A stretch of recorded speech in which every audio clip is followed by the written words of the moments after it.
Les séances de communication au sein de votre mariage. Travailler la communication dans le mariage. J'aimerais vous dire ce matin que les paroles sont comme des semences. Les paroles sont comme des semences. Elles naissent de manière insignifiante pour prendre progressivement de l'ampleur. Donc, si une personne sème les paroles de colère, l'indifférence, de critique, d'impatience ou d'insensibilité au sein de son mariage, le fruit de ces paroles se traduira par un manque d'intimité et de proximité, par une perte d'harmonie et d'unité, et par l'absence totale de rire et de joie. Ces semences peuvent croître de façon telle qu'elles étoufferont tout le reste dans le voisinage.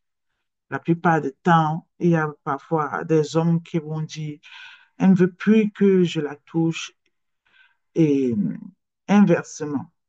Il faut vous poser la question de savoir comment vous traitez verbalement votre épouse, comment vous lui parlez, comment vous la prenez de haut, comment vous la cassez devant vos amis, euh, ce que vous rapportez, la façon de parler d'elle dans votre entourage, ce que vous pensez d'elle malgré tous ces efforts. Il faut vous rappeler de cela et travailler.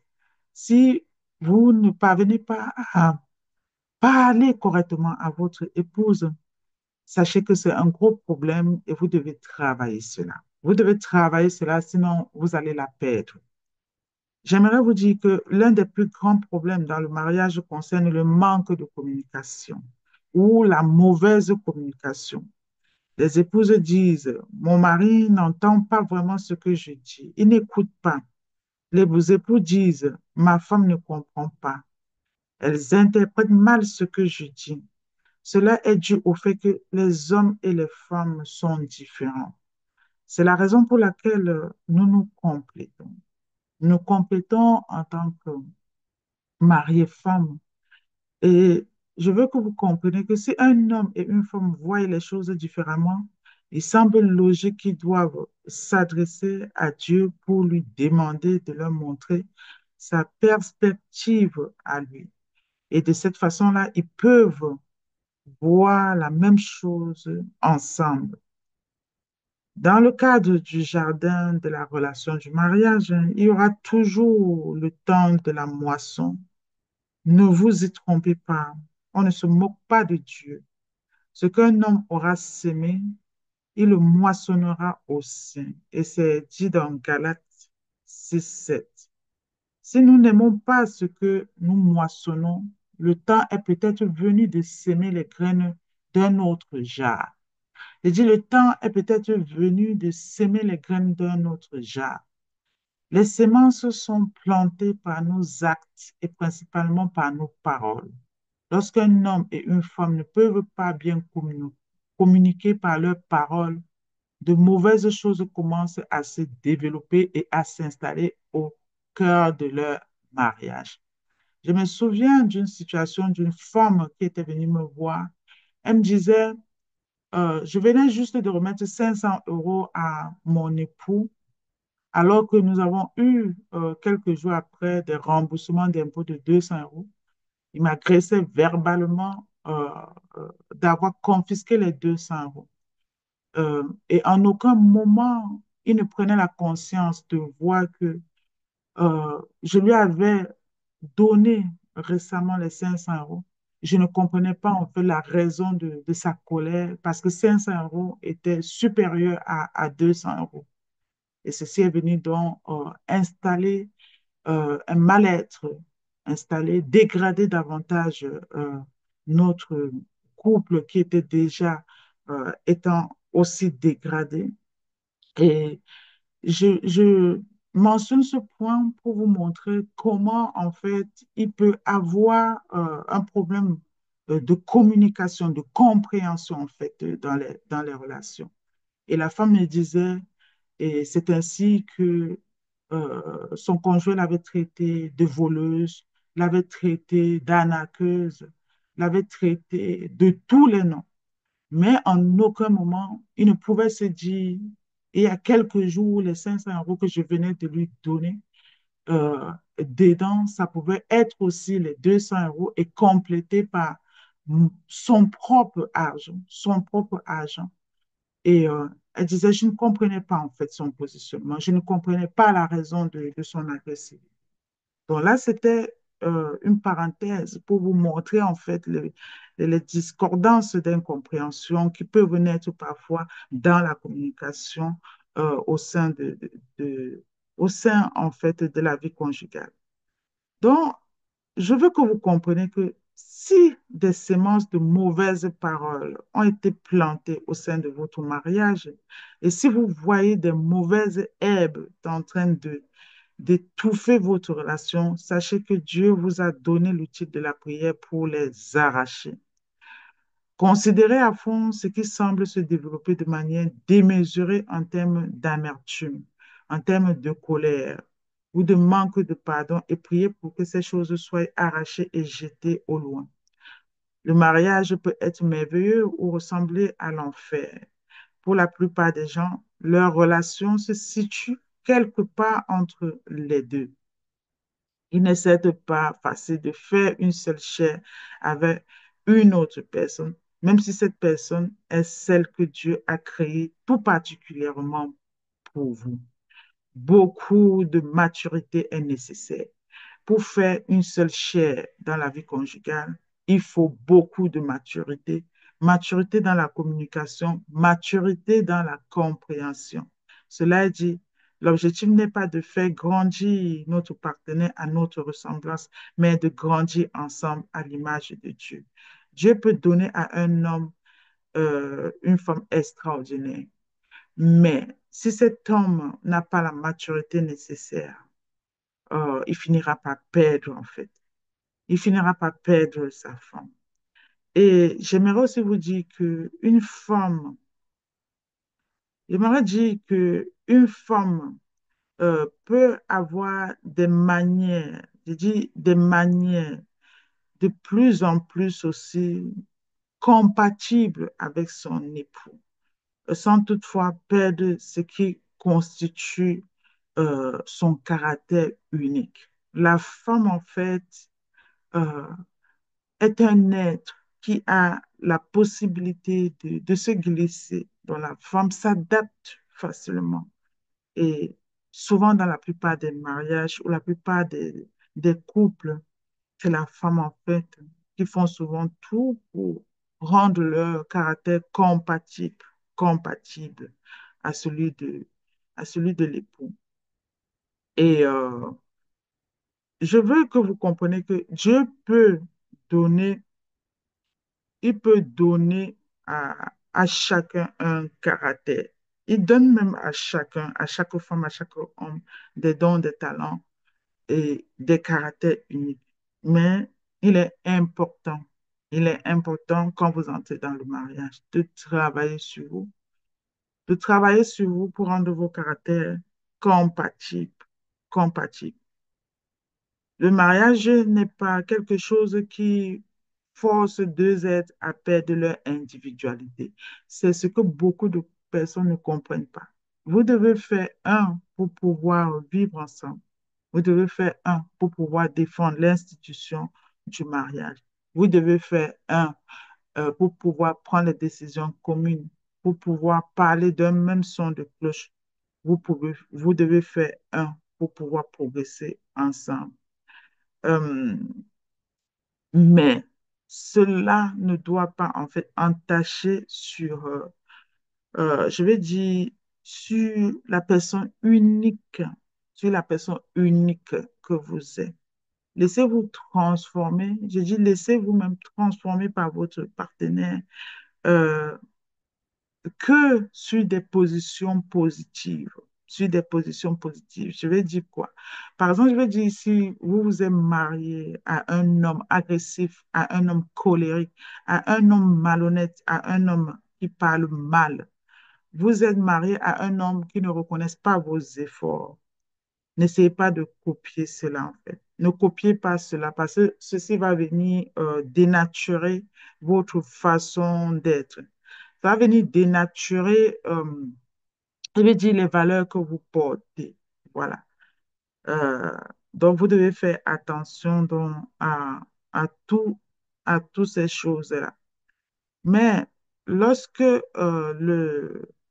la relation au sein du mariage est celle que Dieu a destinée pour le couple, il faut comprendre que cette relation-là va favoriser l'épanouissement de chacun. Ça va favoriser l'épanouissement de chacun. Raison pour laquelle, raison pour laquelle utiliser la prière, utiliser la prière, utiliser la prière pour contrôler en fait votre vie conjugale. Chaque partenaire peut libérer l'autre au lieu d'essayer peut-être de le dominer, de le détruire et de le contrôler. Nous devons, ou parfois de condamner, nous devons vraiment être dans l'encouragement de l'autre. Et il faut comprendre que Dieu ne bénira jamais notre désobéissance. Donc, si vous avez une épouse, vous êtes un chef de famille, vous avez une épouse dont vous passez juste le temps à la casser en termes de communication. Vous passez juste le temps, en fait, à la détruire en termes de communication. Dieu ne vous bénira pas. Voilà. Il n'approuvera jamais votre égoïsme. Euh, vous devez comprendre que les querelles, la négligence et il n'y a pas seulement cela. Parfois, la séduction, mais parce qu'il y a la séduction superficielle lorsque vous voulez satisfaire juste vos instincts. Euh, Ce sont des cruautés, en fait. Ce sont des cruautés. La femme n'est pas, la femme que Dieu vous donne, une épouse que Dieu vous donne, n'est pas un objet. Voilà. Vous devez, en tant qu'homme, développer votre autorité sainement, librement. Voilà. Et vous devez aussi, vous devez vous autoriser en tant que chef de famille euh, à faire de votre couple un arbre de paix, c'est-à-dire autoriser, autoriser votre épouse à se développer librement et sans surveillance dans le jardin sacré du mariage. Lorsque nous traitons notre conjoint, le conjoint d'une façon qui n'est pas celle que Dieu a prévue, nous sommes en rébellion contre Dieu et nous sommes en train d'œuvrer contre ce que Dieu veut accomplir en nous, en tant qu'individu et au niveau de notre couple. Donc, vous devez donc demander à Dieu de vous aider, vous et votre épouse, à apprécier vos différences. Demandez-lui de vous montrer dans quel domaine vous êtes complémentaires. L'un est-il fort et l'autre faible et vice-versa, selon vos domaines de compétences. Ce qui était censé être votre plus grande bénédiction peut devenir parfois un sujet d'irritation, tout simplement parce que euh, vous négligez de demander à Dieu qu'il vous montre les choses selon sa vision, selon sa perspective à lui. J'aimerais te poser la question ce matin. Y a-t-il quelque chose qui vous irrite chez votre épouse? Parlez donc-en à Dieu. Il vous indiquera comment il convient de prier pour cela. Ce n'est pas par refus de faire des efforts que les gens divorcent. Il faut comprendre cela. En général, le divorce se produit à partir du moment où le mari ou la femme se mettent à croire que les choses ne peuvent pas changer. Vous devez donc demander à Dieu de changer ce qui doit l'être chez vous-même d'abord, chez vous en tant que personne. Un homme qui ne sait jamais comment mettre la ration sur la table et qui passe tout le temps à demander de l'argent à son épouse, c'est un gros problème. Voilà. Un homme qui n'a jamais su comment parler à une femme avec respect, qui lorsqu'il ouvre sa bouche tout le temps est juste en train de casser, crier sur sa conjointe. Il faut savoir que c'est la porte ouverte, en fait, au divorce. Voilà. Vous devez demander à Dieu déjà de travailler sur vous-même. Parce que personne n'aime les cris, aucun, même les enfants, personne, même dans la vie professionnelle. Essayez d'aller parler à votre patron dès que vous ouvrez votre bouche. Essayez de commencer par crier sur lui ou sur une collègue. Vous allez voir que votre relation n'aboutira jamais. Essayez de faire cela aussi au sein de votre famille ou à un ami. Lorsque vous ouvrez votre bouche, vous commencez verbalement directement à l'agresser. Votre relation ne pourra jamais aboutir. Donc, à chaque fois, lorsque vous parlez à votre épouse, pensez que c'est une tierce personne et mettez-vous aussi dans sa peau, dans sa chair, mettez-vous à sa place. Voilà. Demandez donc à Dieu de changer ce qui doit être changé dans chez vous. Et même s'il semble que le mal a déjà été fait de façon irréparable dans votre mariage, que le jardin a été totalement saccagé, sachez que Dieu a le pouvoir et la volonté d'opérer un miracle et vous n'avez aucune idée des choses extraordinaires que Dieu peut accomplir lorsque euh, vous déciderez de vous humilier devant lui et lorsque vous l'aimeriez suffisamment pour aimer et désirer de manière saine votre épouse, telle est la volonté de Dieu. C'est dans le mariage que l'humilité doit se manifester. Voilà. Si vous n'avez pas réussi au cœur de votre mariage à être humble, sachez que vous n'êtes pas un homme humble et vous ne le serez jamais. Euh, je vous invite par le moyen de la prière. Vous pouvez demander à Dieu de venir baigner de sa lumière le jardin de votre mariage. C'est alors qu'il va germer, il va bourgeonner, s'épanouir et prospérer, vous donnant de récolter une moisson de joie et de plénitude pour chacun d'entre vous. Mais il faut savoir que si vous semez les mauvaises paroles dans votre mariage, le mariage, c'est comme un champ. Et les mauvaises paroles ici, c'est comme de la mauvaise herbe. Si vous semez donc des mauvaises paroles dans votre mariage, vous allez récolter une moisson empoisonnée. Voilà. Et vous, si vous semez de la bonne parole, vous allez récolter une moisson abondante et florissante. Donc, ce matin, j'aimerais juste vous dire, priez pour votre mariage afin que l'amour grandisse en vous, afin que vous rencontrez personnellement l'amour. Il y a beaucoup d'hommes et de femmes qui sont entrés dans le mariage et qui ont été brisés dans leur enfance, brisés par des choses monstrueuses qu'ils ont rencontrées tout au long de leur vie. Et tant qu'ils n'ont pas réglé ce problème personnellement, il y a certains hommes qui vont prendre leur épouse en otage tout au long du mariage. Donc, vous devez prier pour grandir personnellement. Vous devez prier pour détruire le monstre qui est en vous. Et vous devez aussi prier pour que l'amour grandisse entre vous et votre épouse. Vous devez prier pour que votre épouse, vous et votre épouse, que vous puissiez maintenir la tentation de la distance. Vous devez prier pour changer la façon de communiquer. Parce que l'amour commence en fait dans la communication. Il sera très difficile pour une femme, par exemple, de se laisser aller, par exemple, dans les rapports conjugaux, lorsqu'elle se fait insulter tout le temps, lorsqu'elle se fait casser tout le temps, lorsqu'elle se fait humilier tout le temps, en fait.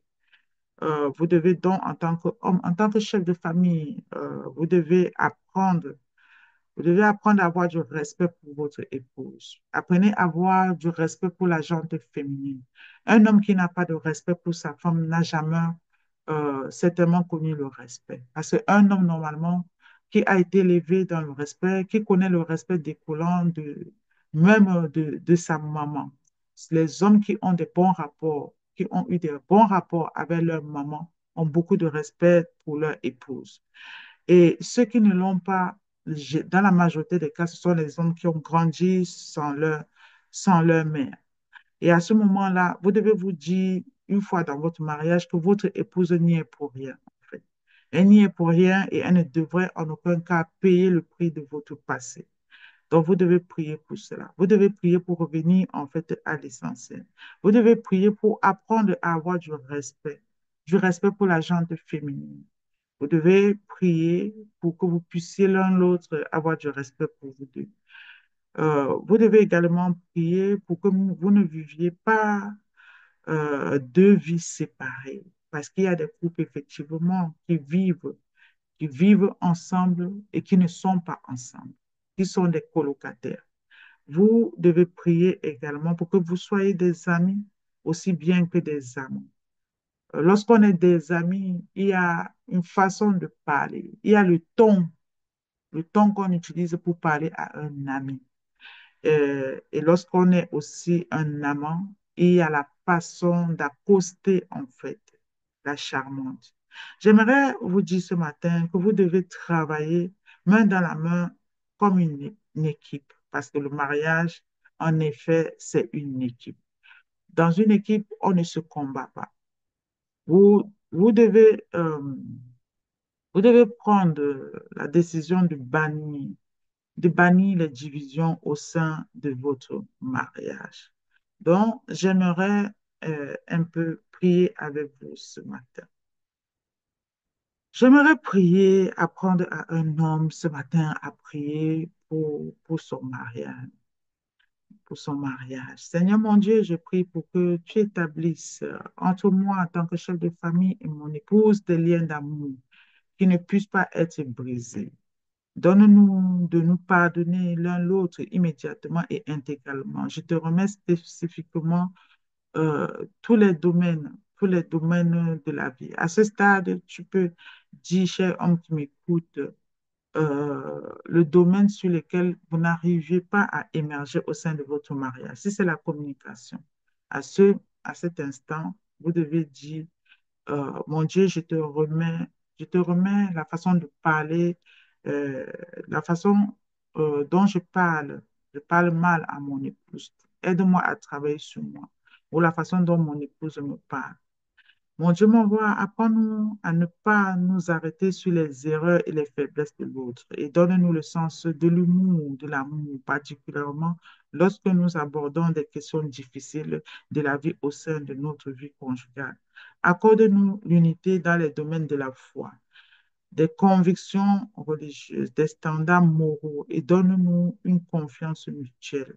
Aide-nous à avoir la même pensée, à grandir ensemble dans l'amour et à trouver rapidement un terrain d'entente concernant les finances, la gestion des enfants, l'emploi du temps, aussi que toute autre décision qui doit être prise dans les domaines où nous sommes en désaccord. Et je te prie de nous aider à nous rapprocher l'un de l'autre pour avoir la même vision.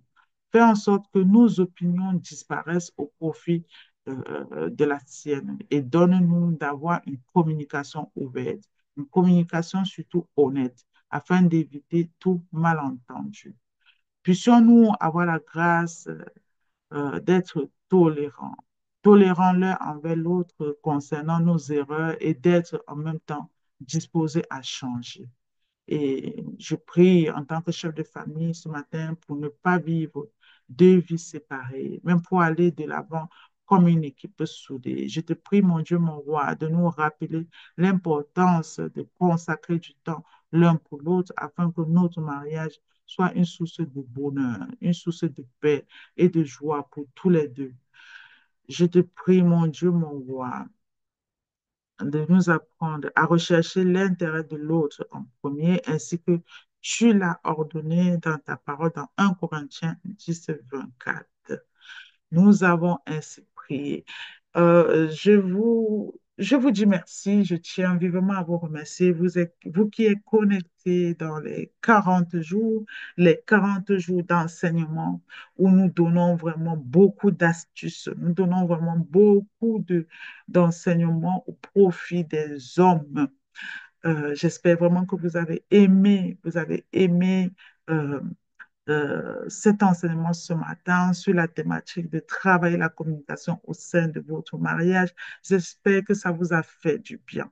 Je vous invite à partager ces enseignements autour de vous. Il y a beaucoup de personnes euh, qui m'interpelle sur la question des difficultés, des désaccords au sein de la vie conjugale et du mariage. Et lorsque vous tombez sur des émissions telles que il faut partager cela à un frère qui aspire au mariage, partager cela à un couple en difficulté dans le domaine du mariage, dans le domaine de la vie conjugale.